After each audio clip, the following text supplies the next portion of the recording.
Another close call adding to a laundry list now of mid-flight frights, abrupt ups and downs, or what you would expect to experience on a roller coaster. Yeah, if you go down to Carowinds, right? But that's what passengers were subjected to when their Southwest Airlines plane plunged seaward at an excessive rate that triggered alarms. Chief Transportation Correspondent Pilot May-Kay Beeler, she's back. May-Kay, this sounds like my worst nightmare. What happened here? Well, I want to make something really clear. First, please know everybody's okay. Nobody was hurt. The plane's okay.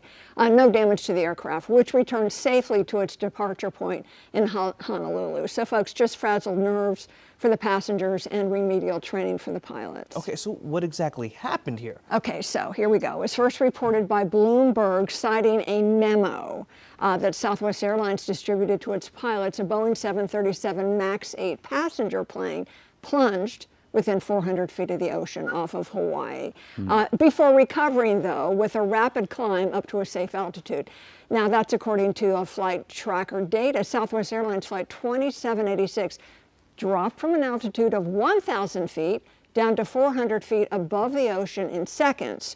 Now, this after aborting a landing while attempting to land in bad weather and low visibility. The incident happened in April, but just now has come to light. So Southwest memo to pilot states a less experienced flight officer inadvertently pushed the control column forward, then cut the speed, causing cockpit alarms to go off before the captain ordered an aggressive climb. And Southwest Airlines spokesperson says nothing is more important to Southwest than safety. The event was addressed appropriately, as we always strive for continuous improvement, and yeah, as you can understand, the FAA is investigating. Woo, that made my heart rate just kind of putting myself in one of the seats, you know, as a passenger. But here you are. Okay, you're a seasoned professional pilot and FAA flight instructor. Take us inside the cockpit. What is happening with pilots when they're trying to land using instruments only when you have bad weather and you can't see? So what's going on? Very common. We do this all the time. Flying by reference to instruments, you have a vertical and lateral navigation and guidance to the runway. So you might be able to descend down to 200 feet, even 100 feet above the runway. But if the runway environment's not in sight, certain lights, markings, you have to do a missed approach or go around. It's easy. We train for this all the time. You stop the descent, full power, fly to a certain altitude, and maintain a heading. We do this all the time. But apparently, bless his heart or her heart, according to that report, the first officer leaned on the control wheel, probably disconnected the autopilot, so the airplane started to plunge, and you're going to hear warnings, pull up, terrain, terrain. And of course, the captain, who wasn't flying but was monitoring, said, oh, we got to fix this. So added power, they climbed up to 8,000 feet. Very scary. It should have been a typical instrument approach.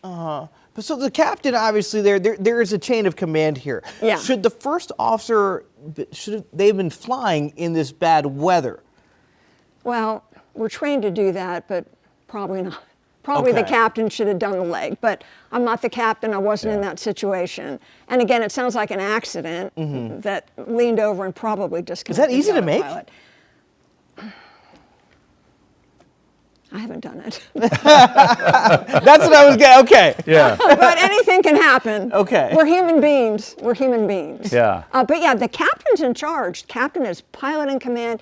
He or she is in charge. So you have a flying pilot and you have one that's monitoring. Yeah. So the flying pilot's flying, the other's monitoring. You're 500, 400, 300, 200 feet, no runway in sight, missed approach, go around. You have a go around mode, everything should happen beautifully. So something went wrong. Thank God nobody was hurt. The captain caught on right away. Oh gosh, we've got to fix this. Well, and I'm sure it all happened in a matter of seconds, but trauma can set in as a passenger in half a second, right? And it makes you maybe never want to fly, PTSD the next time you board a plane or there's turbulence. Is someone held accountable for this? Because it's not like something, I mean, I hate to say something bad happened, but they didn't crash, no one was hurt. 2 words, remedial training. Oh, okay. So they had to go back into training. Better communication between the pilot and first officer. Let's communicate better. Let's not let this happen again. So yeah, that's serious. Whew.